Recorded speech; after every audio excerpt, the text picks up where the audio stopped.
Can you notice that I dyed my hair? Very subtle.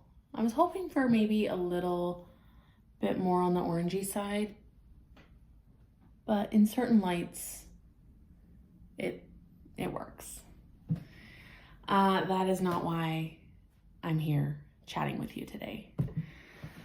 I realized that there's a really big thing in my life that I haven't fully unpacked on this platform. And I've alluded to it quite a bit, and it's certainly a huge part of my everyday. And I just wanted to take a bit of time to talk about the fact that I'm married an American and we are working through the steps towards my immigration to the US. Brian and I started making some videos on his channel. It would have been at the end of 2022. So in a way, it feels like I've covered this topic. And those videos are really precious because we're just so naive, and we still are naive. There's still so many things we're learning and we don't know. But we have actually taken some pretty serious strides, and I just wanted to document that. I wanted to have it all in one place, where we're currently at. So without further ado, Brian and I met in the summer of 2021. We met on Tinder, which I believe I've mentioned. I don't know if you believe in love at first sight, but it was so clear from the early days that Brian and I had a big and beautiful future together. There is no question. There was never any question. As exciting and beautiful and wonderful as that was, in our early days of dating, those big, beautiful things they involved really big decisions. And it seemed as though if we were going to make this relationship work in the long run, we would have to take some pretty big strides. We spent the first year of our relationship just making sure, obviously, that we were in this. And long distance is not for the faint of heart, and cross-border long distance in the middle of a pandemic is certainly a challenge. It was a challenge. When we first started dating, the borders were still closed between Canada and the US. And soon, within the first few months of us dating, and I don't even know if we called it dating at that point because it was all just video chat on the phone. We hadn't actually met in person. But within the first few months of that, maybe a month and a half, 2 months, the Canadian border opened. So Brian was actually able to come here, and then slowly the US border opened. So I'm not going to get into so much detail around our relationship, but as you can probably imagine and deduce, we really love each other. And soon came the questions of like, okay, how do we make this work? What do we have to do to live in the same country? What do we have to do to move beyond the long distance nature of our relationship? So we started putting it out there. Okay, one day, maybe one of us would move to the other country. And it was a lot of these back and forth, hypothetical, what felt like really big, like unknown topics, like just floating ideas. And we had no idea what we were talking about. We were just like, like maybe this and maybe that and maybe this. And we got to a place where we actually wanted to start seriously looking into the process of living in the same country. Choosing which country we were going to live in took I think, the most time. It was really hard. It almost felt like, for me, and I don't know if Brian feels this way, but it was almost like we were trying to sell each other on each other's country. And, like pointing out like, oh, and there's this great thing and there's this great advantage. And I think that's actually that's the best way to do it, is to find as many reasons as you can to make your decision. And ultimately, our decision was that I would move to the US. And that was a really hard thing for a lot of my Canadians, my family, my friends, to understand. And not even just people close to me in my life, but just in general, anytime this has come up, people assume Brian is moving to Canada. That has just been my experience with this. And I want to go more into that at another time, because I think there's a lot to unpack. But essentially, our decision came down to Brian and I as individuals. We had to kind of not listen to all of the fears, all of the noise, all of the opinions, and we had to narrow in on Brian and I. The context is, I have lived in Victoria my entire life. I love it here. I feel so fortunate to have grown up here and had a really wonderful life. I have lived in Victoria for 36 years. This is the only home I've had. Brian is from Maryland, so the East Coast of the United States, and he moved to Washington almost 7 years ago. And he has just fallen in love. He's fallen in love with the West Coast. He's fallen in love with the Olympic Mountains. He's fallen in love with his community. He's built his own business from the ground up, and he is just in it. He is so in it. And I, on the other hand, have felt like this has been such a beautiful time, and I'm ready for change. I have felt a pull to move out of Victoria for several years, and it didn't feel scary to accept a move. And so I had already wrapped my head around the fact that I could see myself leaving Victoria. And then the other piece is that,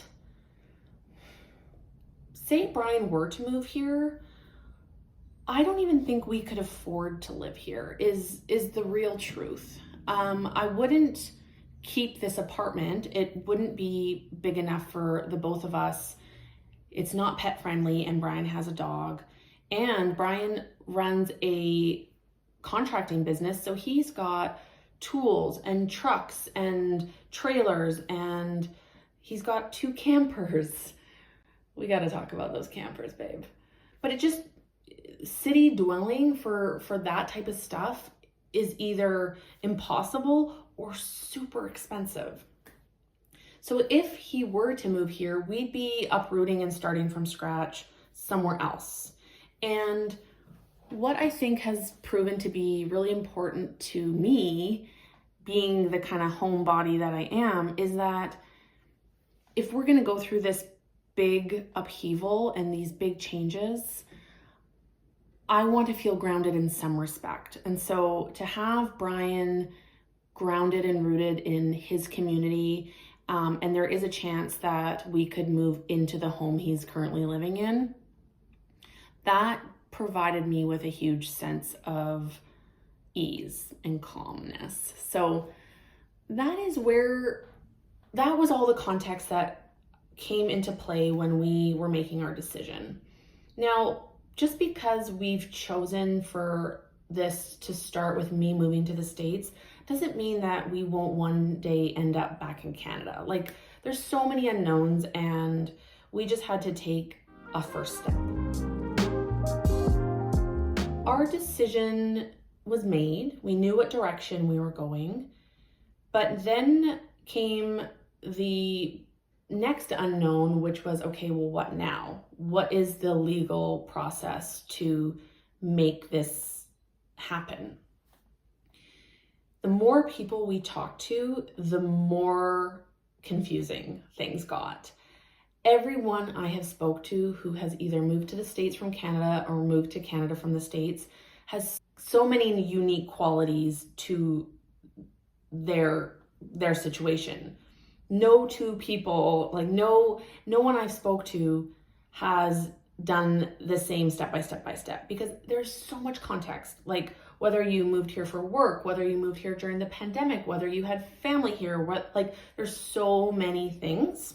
We were starting to get so overwhelmed and at times discouraged because it just felt like this was going to be really hard. So the best advice we were given was speak to an immigration attorney. And that's what we did. So we booked a consultation, which I believe I have the number here somewhere, but it was around $400 US. I'm not gonna be able to find it, but yeah, so it wasn't cheap. And we went into that with a whole bunch of questions, and we were able to provide the whole context to our situation and sort of our hopes, this is what we would like to achieve. And we were asking our attorney, how do we achieve that? The attorney presented us with two main options, and ultimately we chose the second option. So the first option she presented was for me to just move to the United States. No biggie. And once I had moved to the United States, then I would begin my application for a visa. The big stipulation with this option is that until I was granted a visa, I was basically just going to be on like a visitor's permit. So I think that means you can stay in the US for up to 6 months.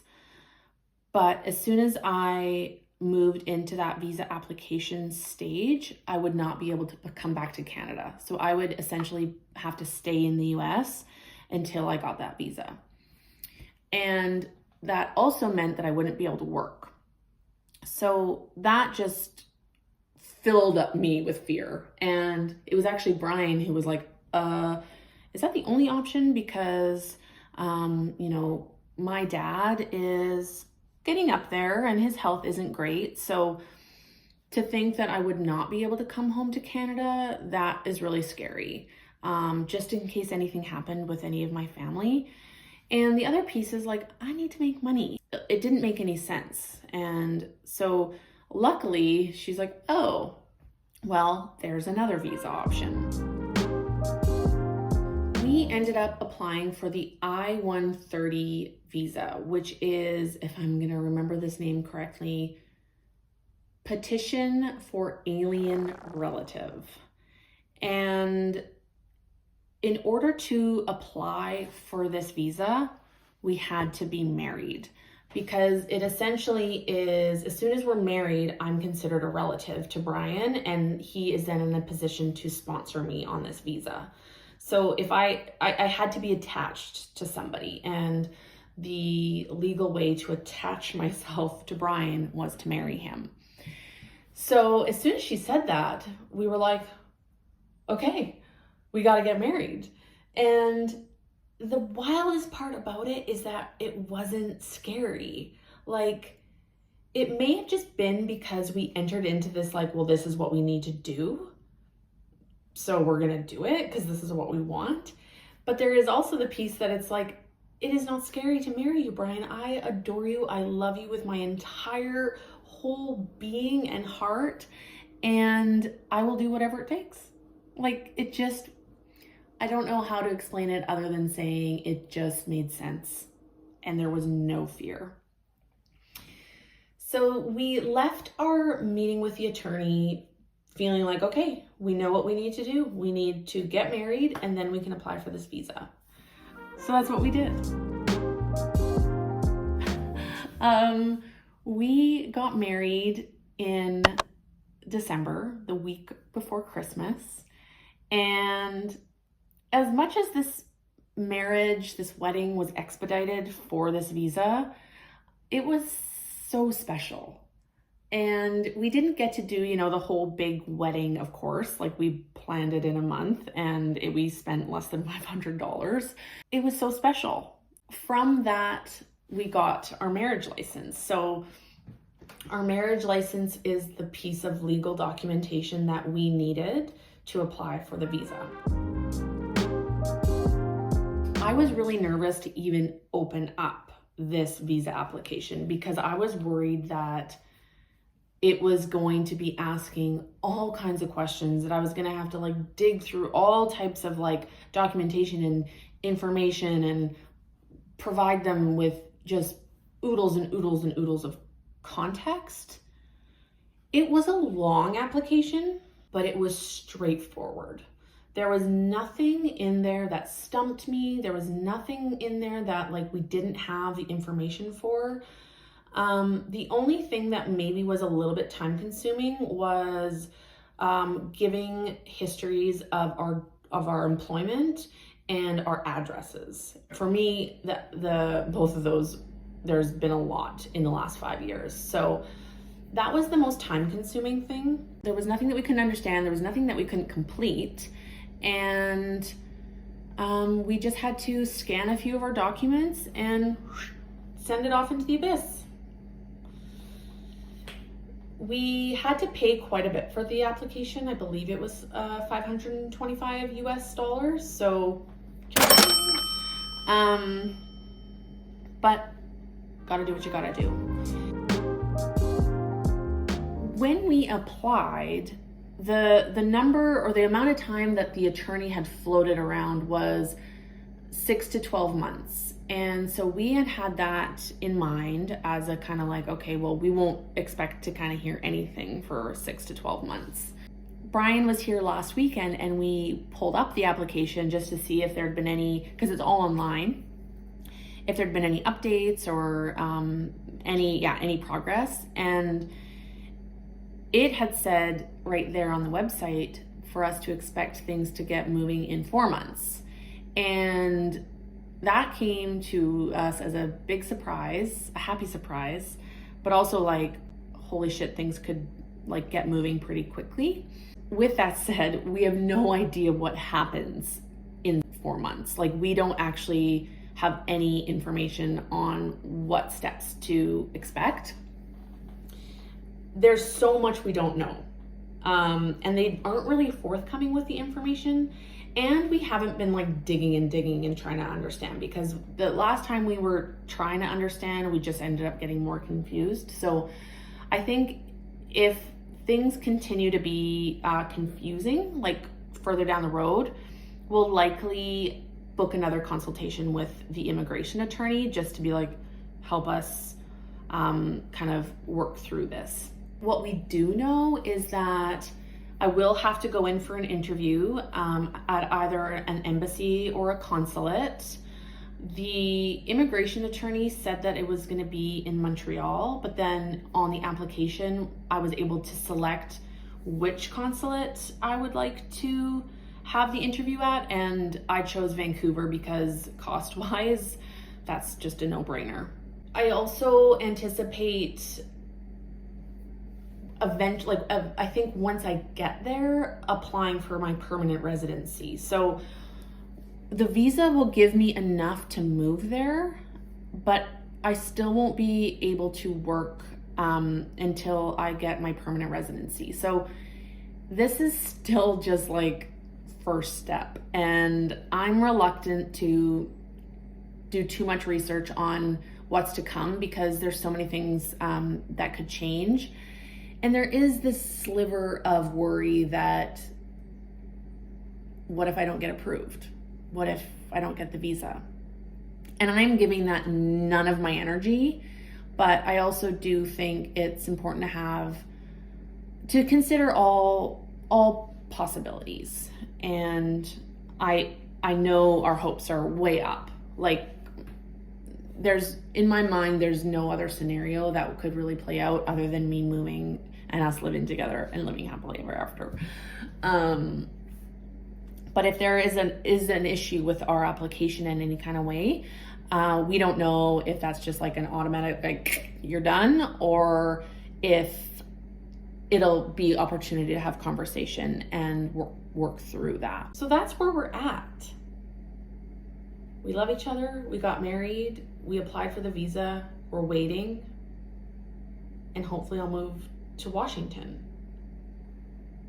That's it.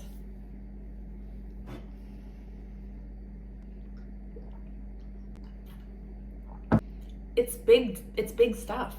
It hits me in waves because most of the time my life looks really normal. I'm living my life in Victoria. I'm going to work, paying my rent. Life just has to continue going on. But there's this like puppet master above us that will one day just decide our next steps. That's how it feels. Even though like this is our decision and we're making this decision, we have had to surrender a lot of our power, which I have a hard time with. So I will be using this platform to share this journey. I feel like I say journey and process so much, but I'm really on a journey and I'm really processing. That's just all we do. It will be so cool when we start to really move through this and take our next steps together. And how wild is it that I've married a man that I've never lived with? It's great. Like I've never been in a relationship where I've had this type of stability to be able to do long distance. I never thought I could do long distance. And to take these types of risks, like, they don't feel scary, they don't actually feel risky, but there's an element of risk and leaning into the unknown, and it feels good. That's the rundown.